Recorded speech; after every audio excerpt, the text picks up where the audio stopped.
The autumn wind carried the smell of pine and freedom down from the high country. But 12-year-old Samuel Price knew nothing of freedom. He knew only the crack of leather against his back, the sharp words that cut deeper than any belt, and the cold floor of the barn where he slept among the horses and hay. His uncle had taken him in 3 years ago, after the fever claimed both his parents during that terrible winter of 1873. The town of Dry Creek had whispered about how fortunate the orphan boy was, how generous it was of his uncle to provide a home. They did not see the bruises beneath his tattered shirt. They did not hear the cries that echoed across the lonely ranch at night. Samuel learned early to stay quiet. Quiet meant fewer beatings. Quiet meant survival. He worked from sunrise until his small hands bled, mucking stalls, chopping wood, hauling water. And still, it was never enough. His uncle's rage came like summer storms, sudden and violent, leaving destruction in its wake. On the morning that would change everything, Samuel made a choice born of desperation. He ran. The mountains called to him, those distant blue peaks that had always seemed like a promise of something better. He had no food, no water, only the clothes on his back and the determination of a child who had nothing left to lose. His uncle would come looking. He always did. But this time, Samuel swore he would die in those mountains before he returned to that ranch. He walked for 2 days. His feet blistered and bled. Hunger gnawed at his belly until he could barely stand. On the second night, as the temperature dropped and snow began to fall, Samuel collapsed beneath a towering pine tree and prepared to meet his maker. That was when he heard the footsteps. Through his fading vision, he saw a massive figure emerge from the darkness. The man stood well over 6 feet, with a beard as gray as winter clouds and shoulders broad as an ox yoke. He wore buckskins and carried a rifle that looked like an extension of his weathered arm. His eyes, pale as mountain ice, studied the dying boy with an expression Samuel could not read.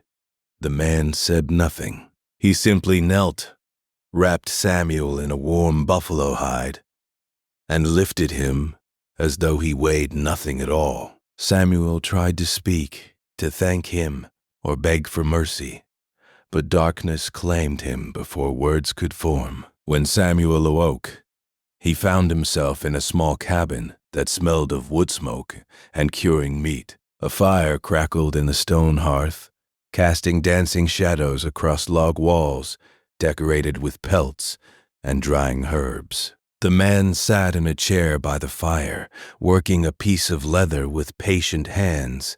Samuel flinched instinctively, waiting for the blow that experience told him would come. Strange men brought only pain. Kindness was a trap. But the mountain man only nodded toward a steaming bowl on the table beside the bed.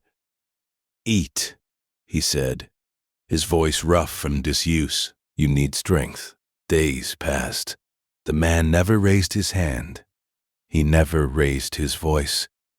He spoke rarely, but when he did, his words were gentle as falling snow. His name was Ezra Hawkins, and he had lived alone in these mountains for 20 years, ever since the war had taken his family and left him with ghosts he could not outrun. Samuel waited for the violence he knew must come. He spilled soup on the floor and cowered, expecting fury. Ezra simply cleaned it up and brought him another bowl. He broke a clay cup and trembled in the corner, arms raised to shield his face. Ezra swept up the pieces and said only, "Cups can be replaced, son. You cannot." Those words cracked something open inside Samuel's chest. He wept that night, muffling his sobs in the blanket, crying not from pain, but from the strange, unfamiliar sensation of being valued. As weeks became months, Samuel grew stronger. Ezra taught him to track deer through fresh snow, to read the weather in the clouds, to find food and medicine in the forest. But more than skills, the old mountain man taught him something he had forgotten existed. He taught him patience. He taught him that hands could build and heal instead of hurt. He taught him, through actions rather than words, what it meant to be a man. Spring came to the mountains, melting the snow and painting the meadows with wildflowers. Samuel had grown 3 inches and gained weight that no longer made his ribs visible through his skin. The haunted look had begun to fade from his eyes, replaced by something that might, in time, become hope. One afternoon, a group of riders appeared on the ridge above the cabin. Samuel's blood turned to ice when he recognized the figure at the front. His uncle had found him. Ezra stepped onto the porch, his rifle cradled easily in his arms. He positioned himself between the riders and the cabin door, where Samuel watched through a crack in the wood. "That boy belongs to me," Samuel's uncle shouted, his face red with rage. "He's my property, and I aim to take him back." Ezra said nothing for a long moment. The silence stretched like a bowstring drawn tight. When he finally spoke, his voice carried across the clearing with quiet authority. "This boy belongs to no man. He is under my protection now. You will leave this mountain, and you will not return." Samuel's uncle laughed, but the sound held no humor.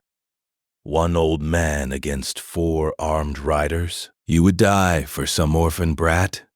Ezra's pale eyes never wavered. "I have died 1,000 times already. Once more holds no fear for me. But I promise you this, stranger. Before I fall, I will send you to meet your judgment.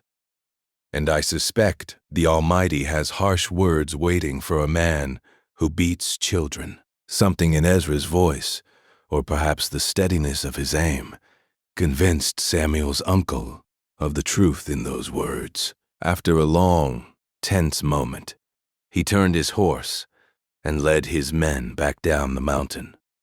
He did not return. That evening, Samuel sat beside Ezra on the porch, watching the sunset paint the peaks in shades of gold and rose. For the first time in his memory, he felt safe. "Why?" he asked finally. "Why did you save me? Why do you keep me here?" Ezra was quiet for a long time, his eyes distant with memories. "Because once I was not there to save the ones who needed me most. Because I prayed for a chance to make amends. And because, Samuel, every child deserves to know that they are worth saving." Samuel leaned against the old man's shoulder, and Ezra's arm came around him. Gentle and strong. In that moment, in a cabin perched between heaven and earth, an orphan boy and a broken mountain man became something neither had dared to hope for. They became family.